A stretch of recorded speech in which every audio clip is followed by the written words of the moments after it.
Today we are going to talk about Microsoft Access on the web in the year 2018. My name is Maria Barnes. I'm the president of our Access Lunchtime user group. And in case you just joined, this meeting is being recorded for future reference on YouTube. It will be available on YouTube in about a week.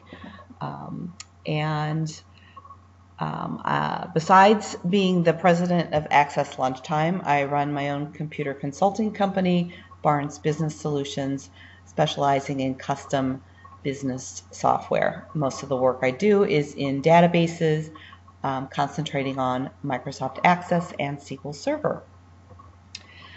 So Microsoft Access on the web in 2018 is different than what it was a couple years ago. A couple years ago, as many of you are probably familiar, we had something called Access Web Databases, and that was relatively new. I believe that came out in one version in Access 2010 and then was considerably modified and in fact not upgradable from 2010 to 2013.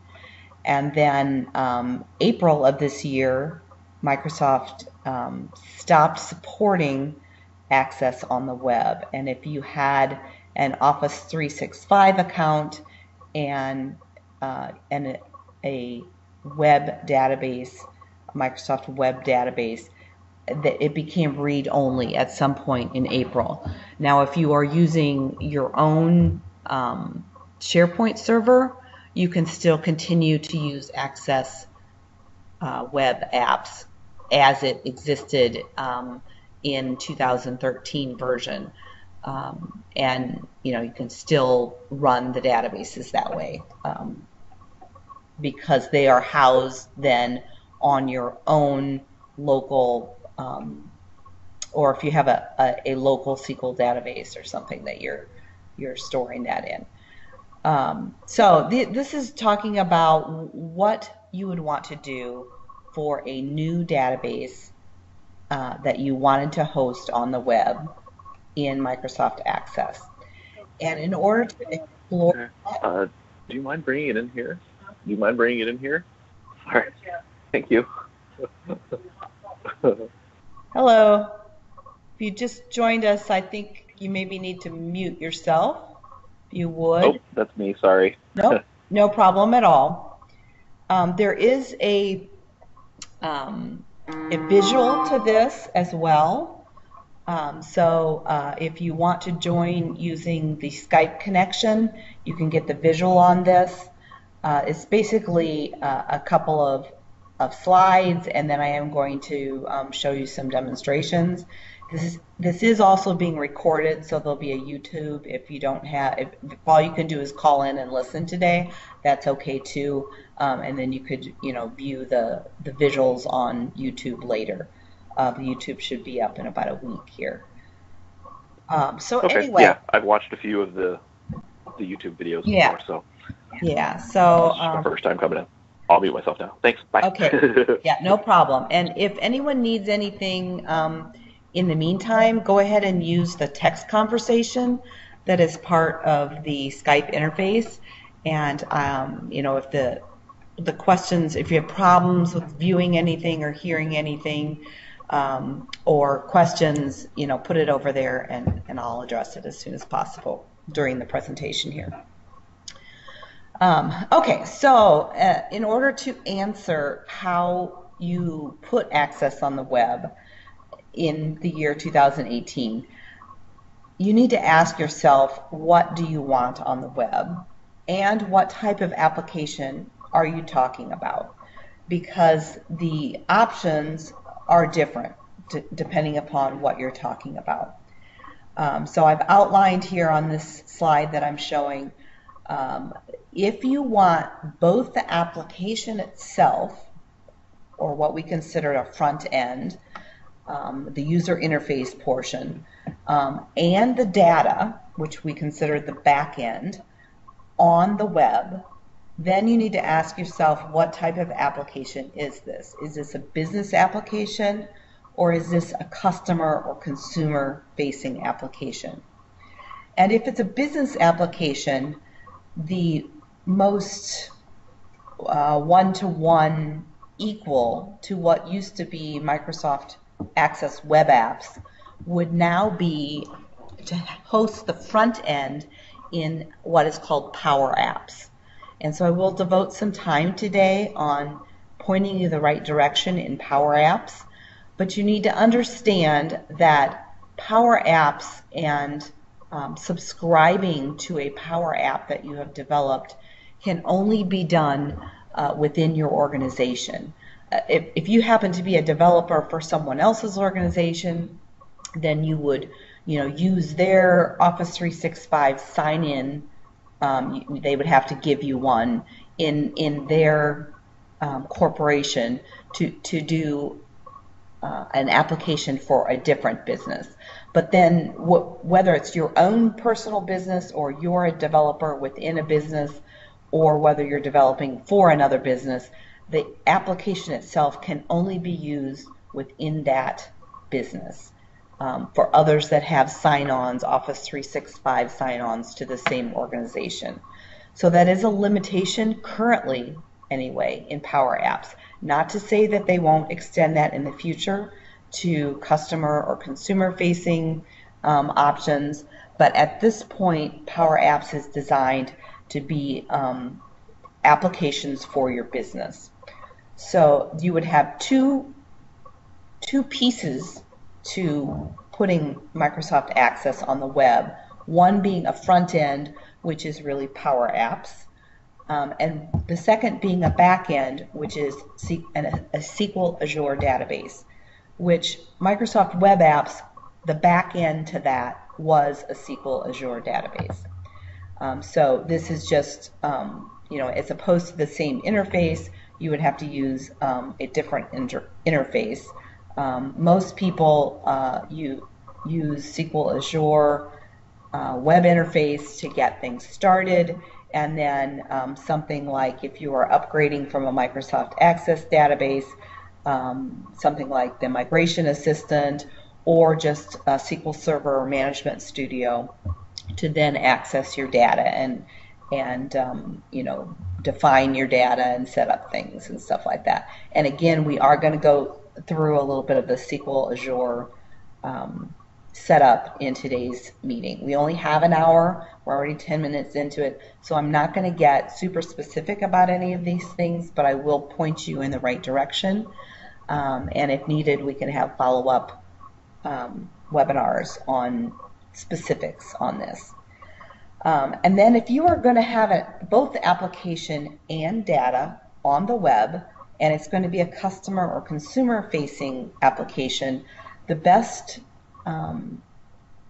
way to approach this at this time anyway is to make the front end a web or a mobile app, and then the back end again in SQL Azure.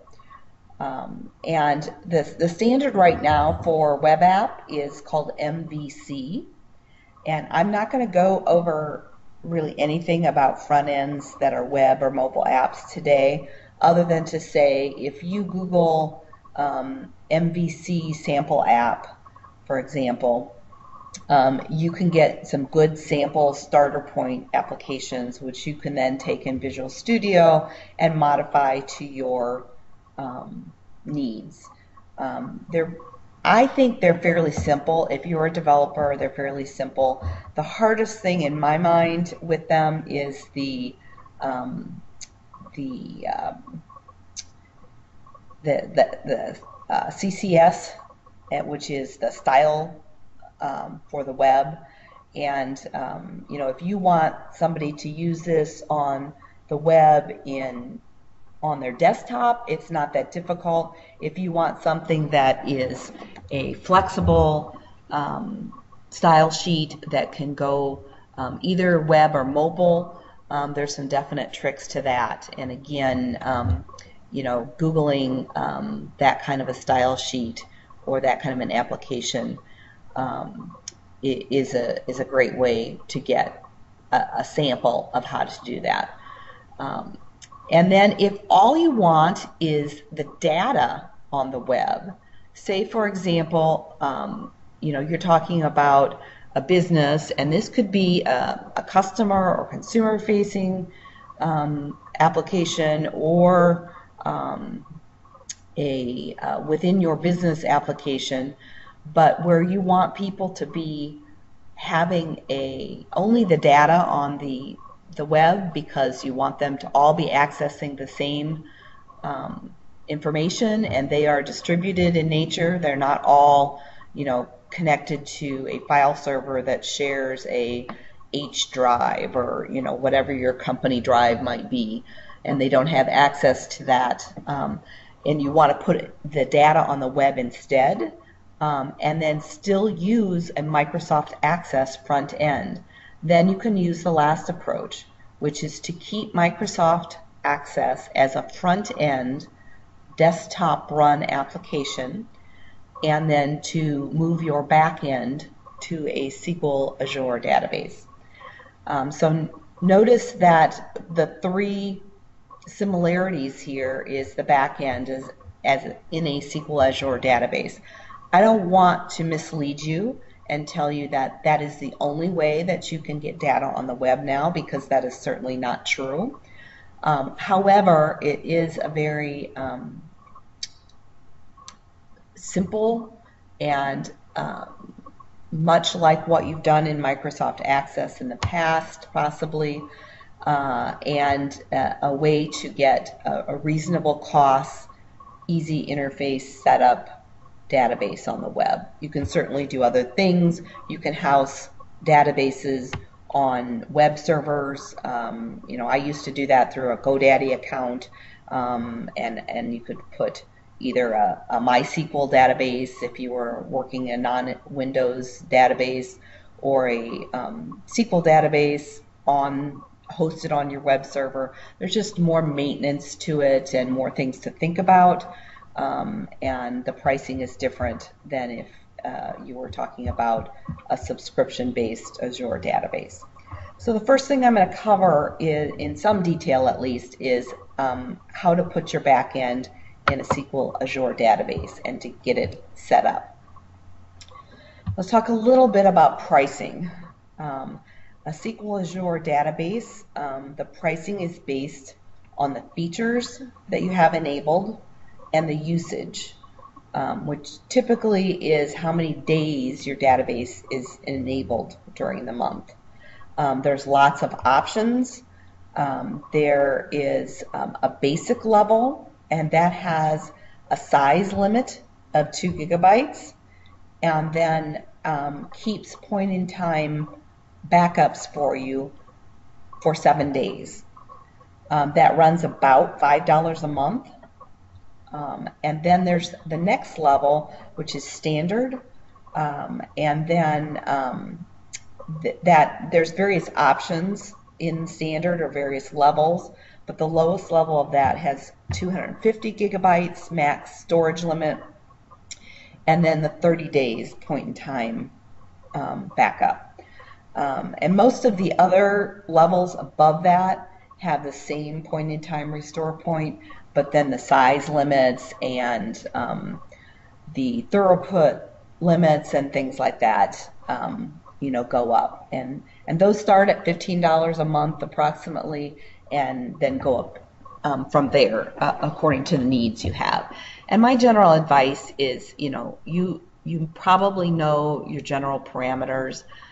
It's reasonably easy to upgrade from one to the other, so I would suggest starting with the lowest option that you think is reasonable, and then you can fairly easily migrate up to the higher version. There's a couple setup points that you need to do for that. The first is to set up the server itself, and then to set up one or more databases on the server. So let me just show you a little bit about how to do that. So here I have SQL Azure set up, and the Azure portal. And you can get into that.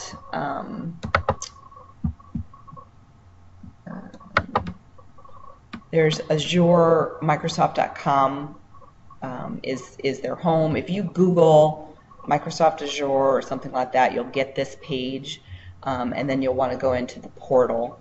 And there is different kinds of subscriptions. There's some trial subscriptions and stuff like that available for developers. I, through my professional account, have a $100 credit each month that I'm able to use, and so that's what I've done here. But from the dashboard, you create a resource, and then you type in SQL Server like this, and then it gives you the description and stuff up here, and then create.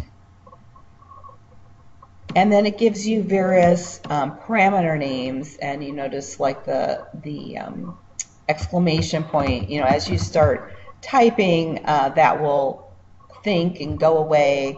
And it is on a database.windows.net. It does have to be unique. So if someone else is using the server name, you'll have to change yours slightly.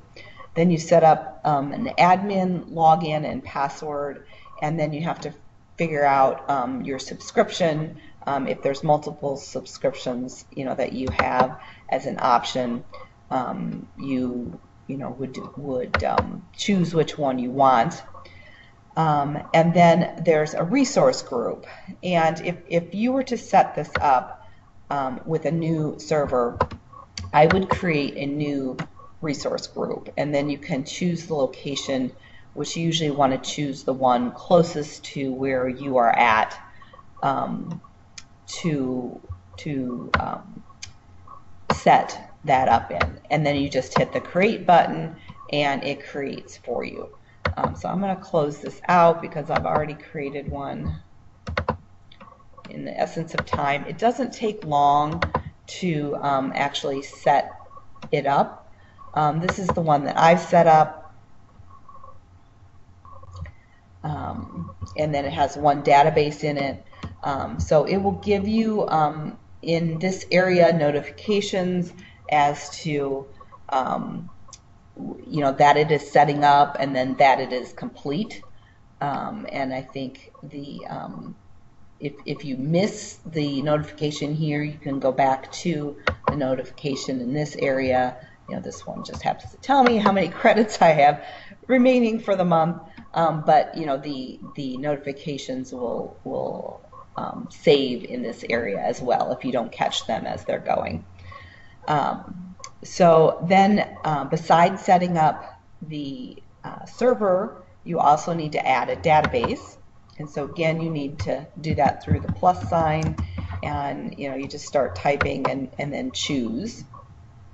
Same kind of thing, you hit create, and this time you name your database, and it's not near so particular here, but you want to use the existing resource group that you just created, and then if you have several different servers that you have set up within a resource group, once you choose a resource group, it will display those for you. And then again, your subscription, and then here's where you select the pricing tier for which kind of server you want, and just to kind of show you the different types of levels. We've got basic, we've got standard, we've got premium, and within standard, for example, here you got the max data size. Let's see.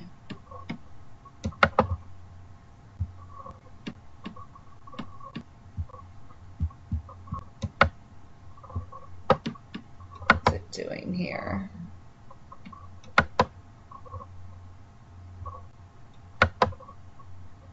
I think it must be, because I thought there were several different levels here. Standard 10 DTUs. Once you choose standard, it may ask you for more within that.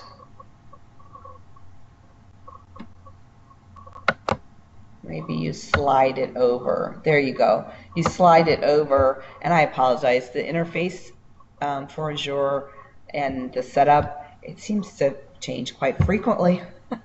It's improving all the time, I'm sure, but it leaves me a little bit. If I do things once every 3 months on it, I get confused as to what to do next. So here, that's S3, like if you slide this up to 100, so you would choose what level you wanted within a different level, and then actually create the database. And again, it takes a few minutes to actually create the database. I happen to have created one already here, this database here. And within the database and within the server, there is some different information and setup that needs to be done. So just to go over that briefly, the security-wise, there's lots of different options for different levels in SQL, but in its simplest form, what you would do is go into the server and add the IP addresses or ranges to the server firewall. So that's the simplest thing to do. There are others, and you can Google the security of Azure databases for more information on that. But in the server here,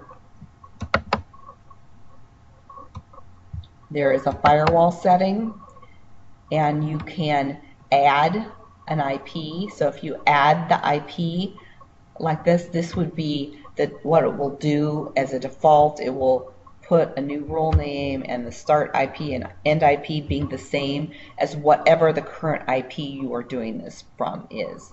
So you would start with that, and you can modify the rule that you're adding, modify the name. You can modify, if you know a fixed IP range, you can modify what it's put in here for start and end. And then it's already got it here. So this just added this new one, and then you could modify this. And then it is important to remember when you're done, you have to hit save. Otherwise, it won't really add it. And in this case, I don't want to save because I've already got it, so I'm going to discard. And again, the save and discard are not enabled unless you've got something that is in edit mode.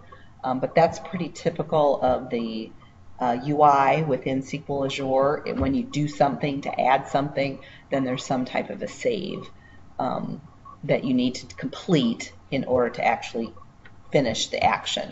Until then, it's in edit mode. And then let's see what else. And then the next step is usually to copy the connection string to the database. And then you can use that connection string in either your web application or your Microsoft Access front end, and we're going to talk a little bit about the specifics of that. But the UI on that to get the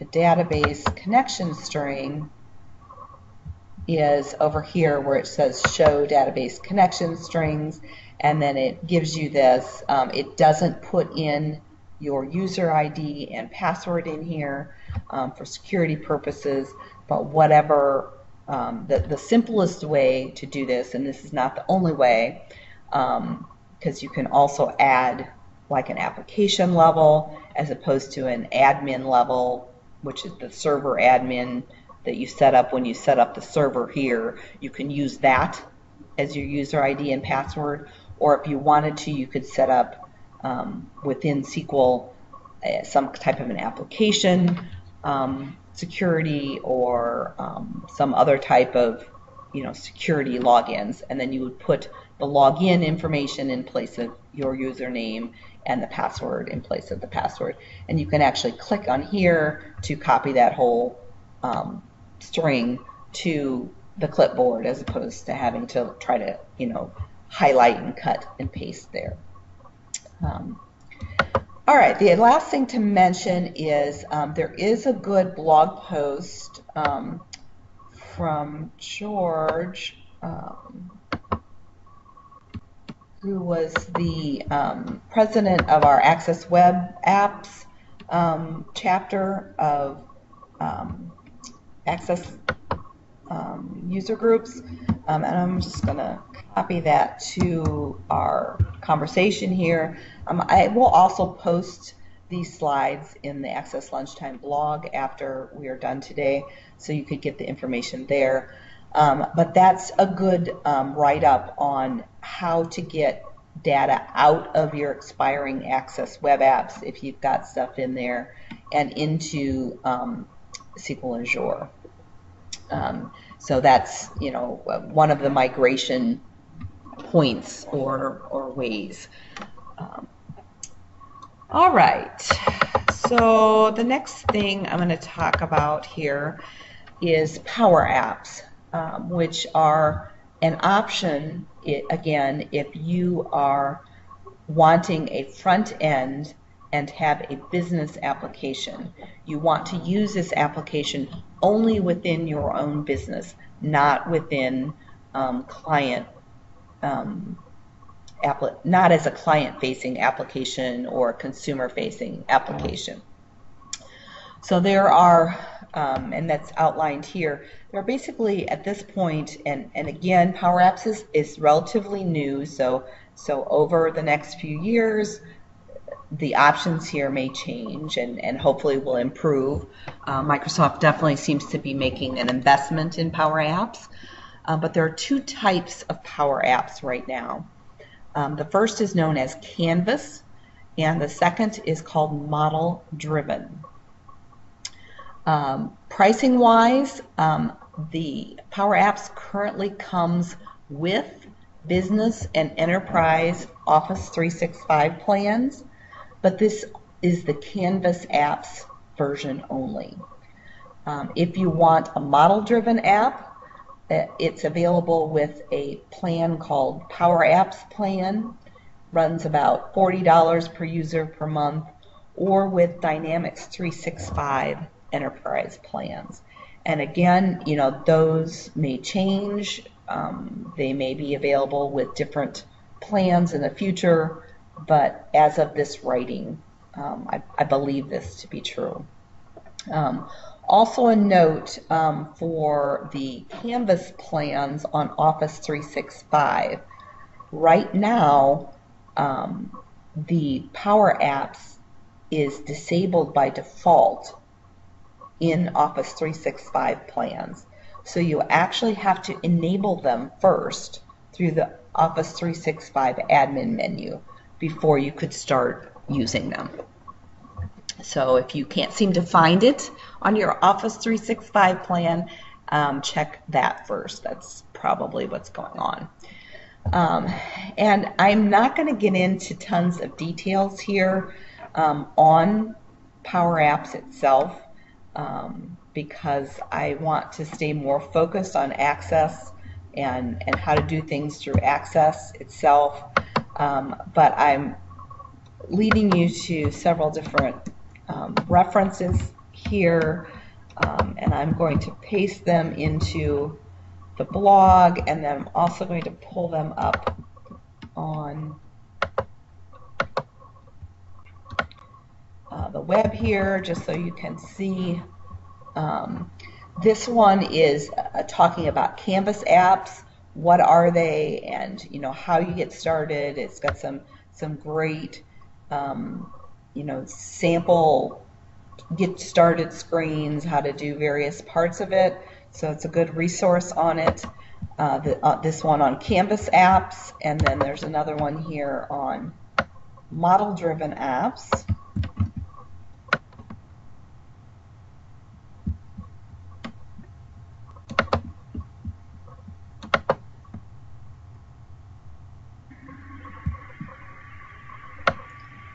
Okay, so this is, you know, the approach and talking about, you know, what it is and how to start on that.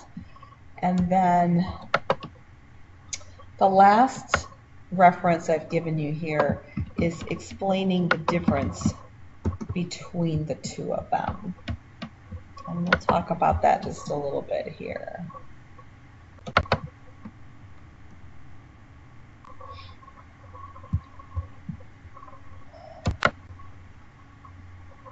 So this talks about, you know, where we're going here.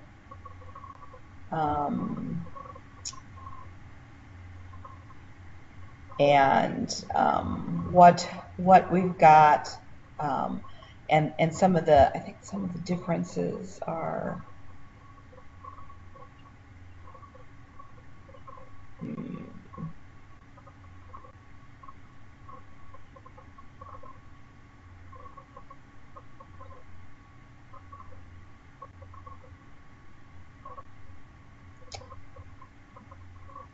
sorry, should review this again, this last week. Maybe there's a link in here to the big differences. But some of the things that are different here is the Canvas apps start with the UI. So it's a little bit like drawing an Access form and then connecting the data behind it. The model-driven apps are a little bit more like the Access web apps UI was, where you start with your data and then it automatically makes the UI for you. So in general, the UI on a model-driven app is not as easy to modify or easy to get, you know, detail of exactly what you want, but yet it's faster to develop. And at this point, there are definitely some differences on the two of them and what they can do. And obviously, if you are limited by you know, your plan and you want to go with the cheaper plan, which is likely within your Office 365 plan, then for now you probably want to start with Canvas apps. And you wouldn't get quite the same you know, bit where you could just set up your data and then have the UI set up for you, like you can with the model-driven apps. But you, and here I talk a little bit about that.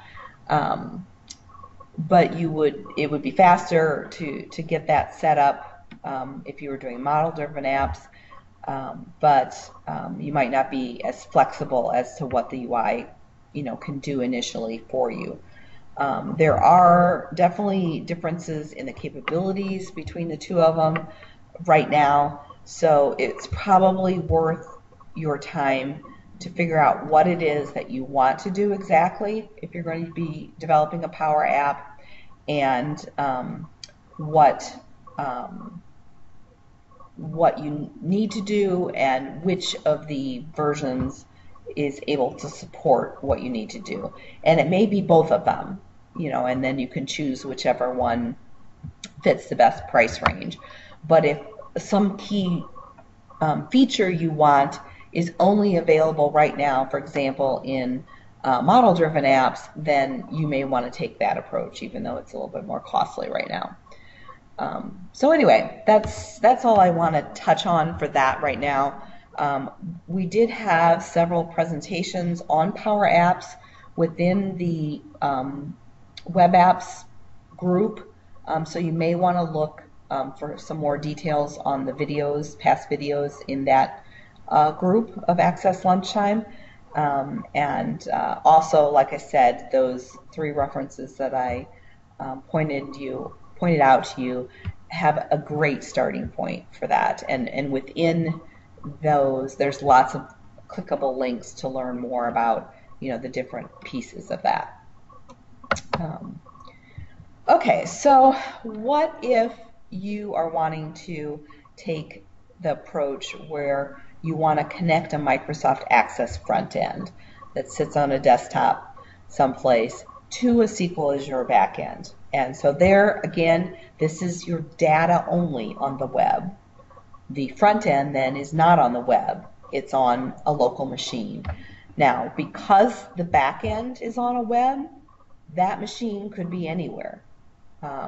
As long as you have the security set up right so that SQL Azure database can be accessed by whoever is trying to access it, then whoever has that Microsoft Access front-end application can go ahead and get to it, no matter if they're sitting there in your business or they're sitting on their home laptop and they happen to be, you know, a member of your business, or whether it's a customer or a client, you know, depending upon what your application is. So I've outlined some different sections here. And I'm going to go through a little bit of that with Microsoft Access.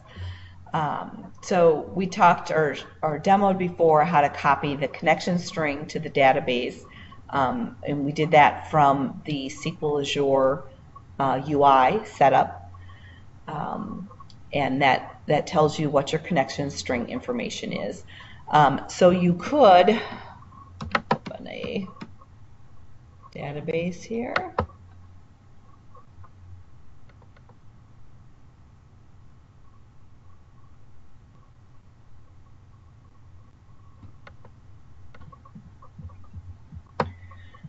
And this is actually a contacts database that I used, and I think it's a template if I remember right, but I've used this in several of the webinars that we've given over the course of the last year or two.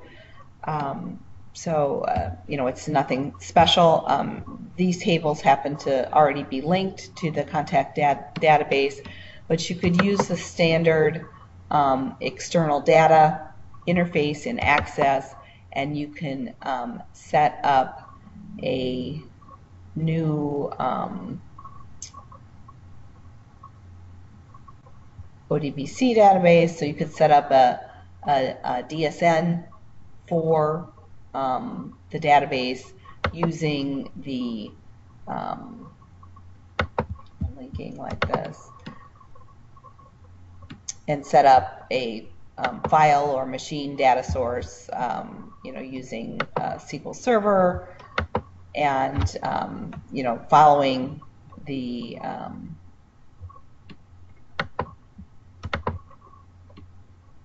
directions.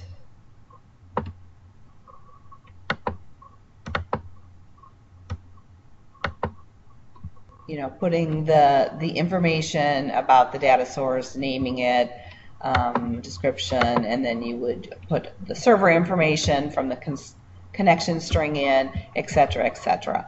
And there are some good descriptions of how to do this in more detail on the internet.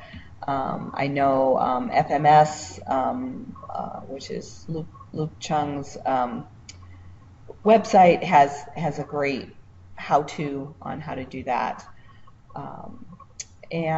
So you can take that approach. I myself like to set up, instead of creating a DSN, because it's just, to me, a DSN then is something that's a little more difficult. You know, to do it, if you only have to do it on one machine, it's fine.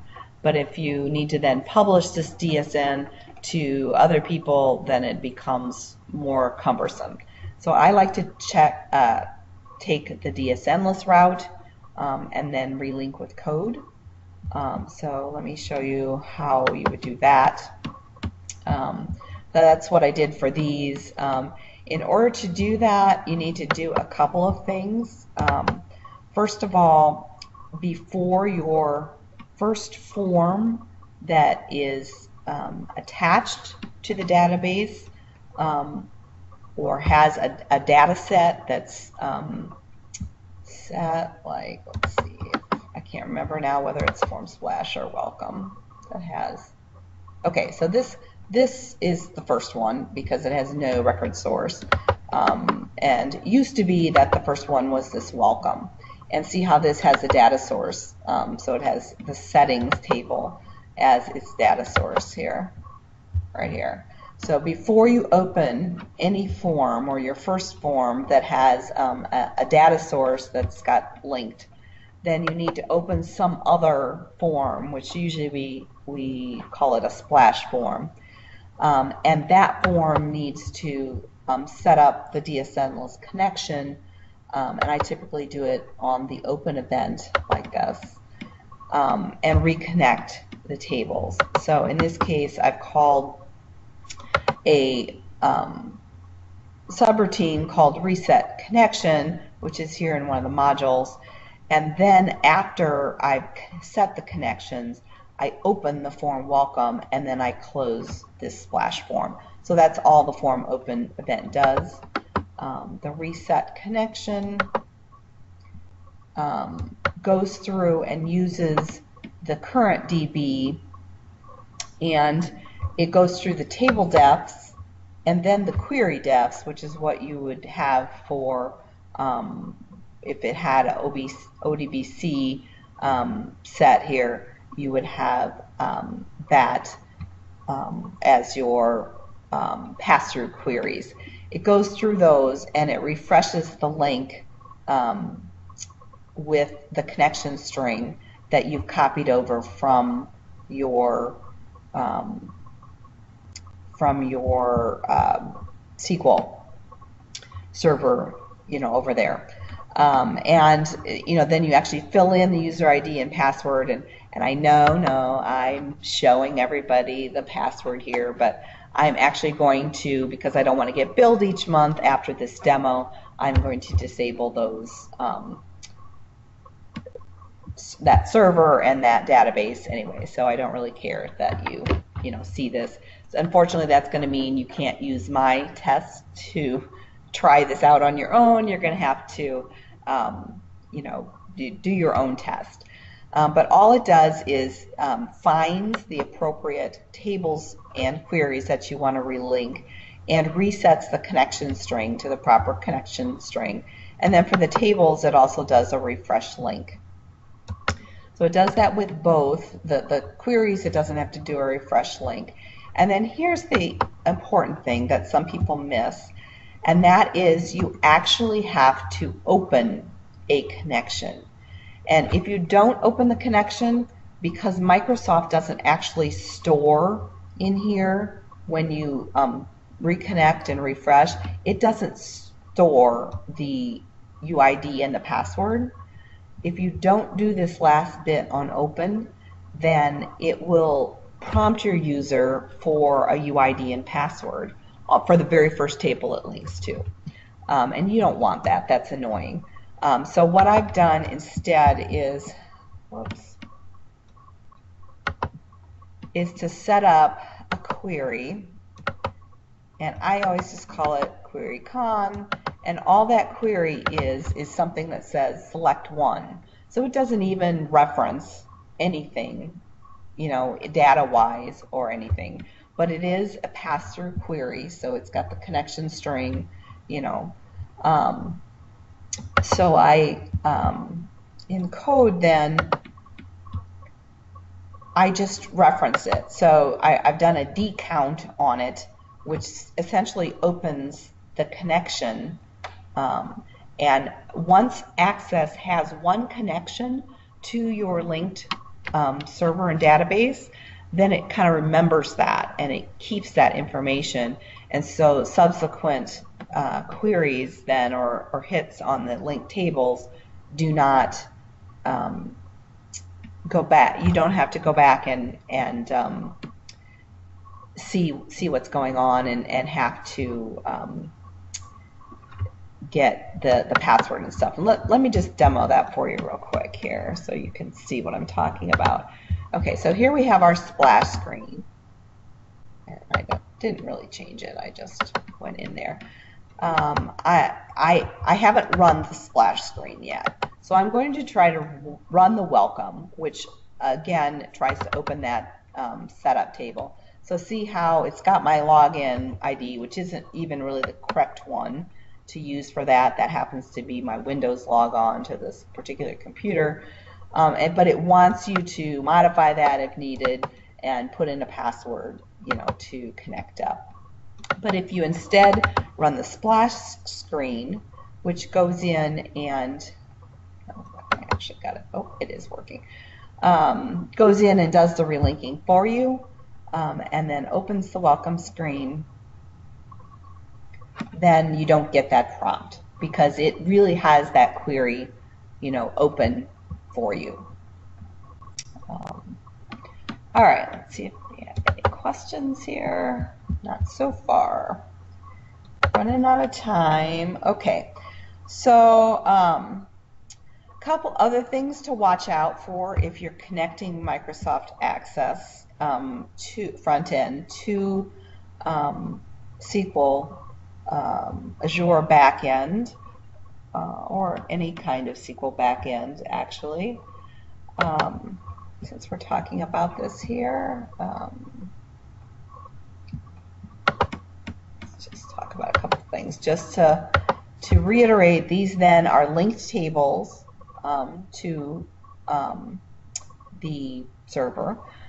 If you are anywhere in here going to be using an open record set, current DB open record set, and assigning the results of that record set to a form, then you will get an error unless you add an option called DBC changes. And so that goes right here where we have the options in bold. You normally put the name of the record set or a SQL string that select whatever from whatever.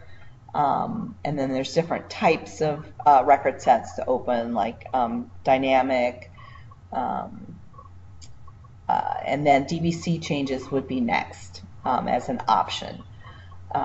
So if you don't do that, then what happens is that new rows that are there will only be read-only, or in some cases you will see them appear as like number deleted. And the reason behind that is that if, and this is true for those with a primary key that is a auto number key in SQL, what happens is unless you have that DBC changes, if you add a new record, then it can't see that primary key ID, which of course is needed as a key back to the data in order to make any updates to it. So that's one, kind of little oddity.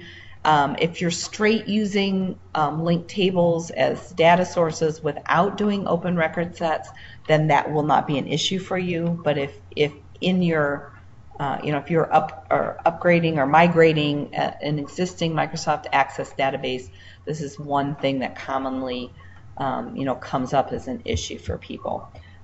So, for example,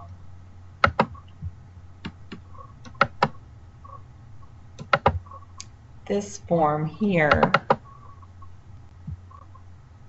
see how you get this error? This will be the error you get. And I get that when I try to open Contacts Modified. So you would see that error.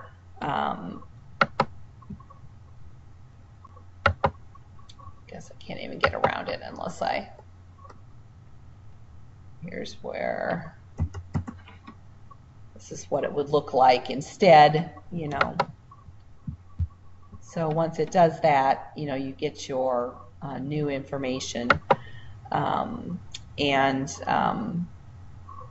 If you don't do that, then sometimes when you do this,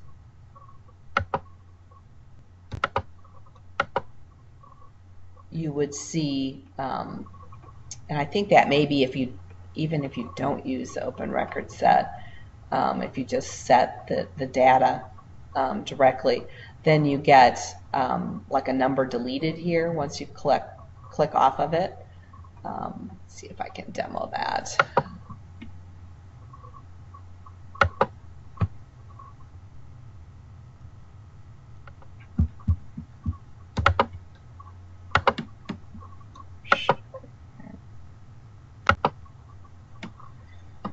Actually, I want context modified.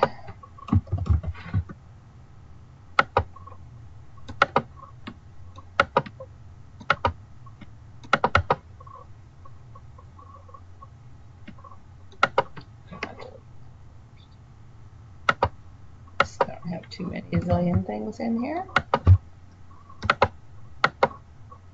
No, I'm wrong. I did see that last week when I was playing with this. So if you use as a control source for the whole form, the data, you're okay. It's only if you're using the open record set, that you have a problem with that. And then the last thing I want to cover before I open it up with questions is a little bit about pass-through queries. So what a pass-through query is instead of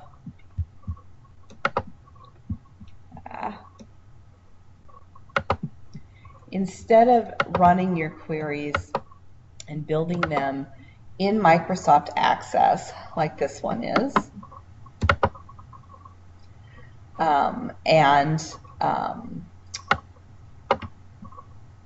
using tables that might be linked to SQL Server. What happens if you do this, if you create your queries in Access, is when you use a filter, like this one's this one happens to be a parameterized one, so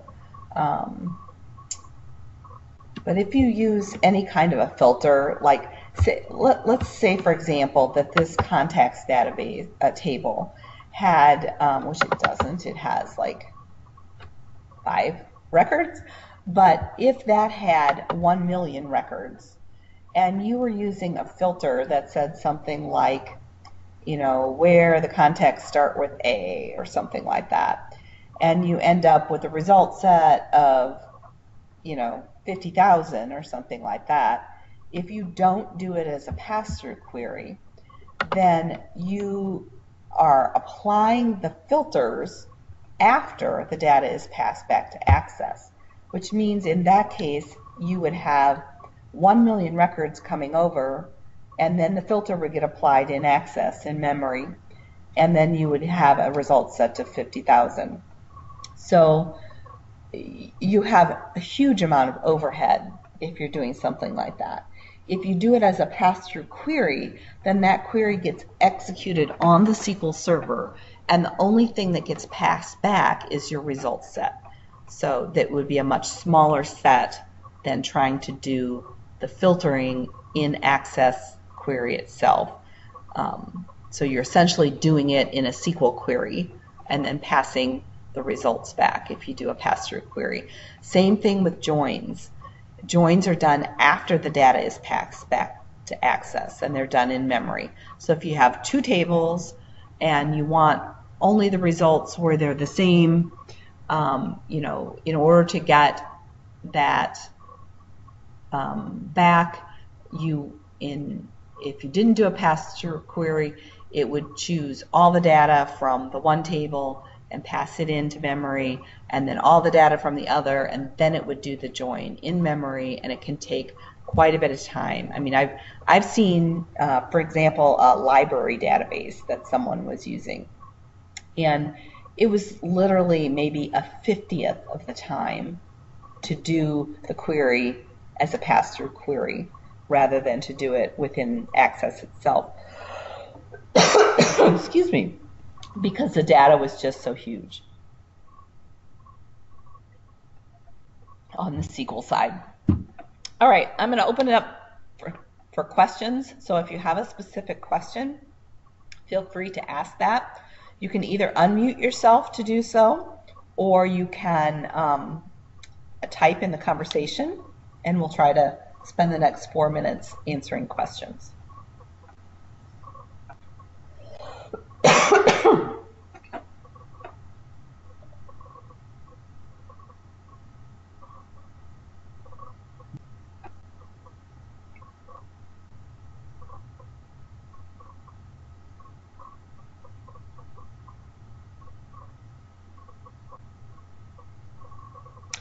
Okay, it doesn't look like I have any questions, so we will go ahead and end today's session. Just to let you know, let's see, I have a couple issues or contact points also for myself on the last page here. And Microsoft Access Lunchtime does take a break each summer. We've noticed in the past that we just don't get a lot of attendees anyway at the summer session. So we will not have a June, July, or August webinar, but we will resume again on the last Tuesday of September. And I have a couple ideas for topics for the fall, but if you have something specific that you would like to hear or talk about, you can either email me directly at one of those or contact me directly at one of those contact points, or you can request here on our AccessUserGroups.org lunch website here a topic request. So you just put your name and email address in, and then put in the message area here what you would like to see, and use a topic suggestion. You can actually communicate with me and the users group itself, contacts like Lucy and Juan, directly through this as well if you have some other question, like if you can't find the YouTube recording of this or something like that. It doesn't have to only be topic requests, but that's a good way, if you happen to be doing something else. Like I've had one gentleman in the middle of this past year, he was trying to do a report and he had several questions. Then we covered some of those issues so that everyone could learn about them, not just him, in our last meeting. So it's a good way to get a topic request out there as you are thinking about it. Thank you so much for joining us today. I hope you've learned a little bit about how the current methodologies of putting access on the web are today in 2018. Thanks for joining us.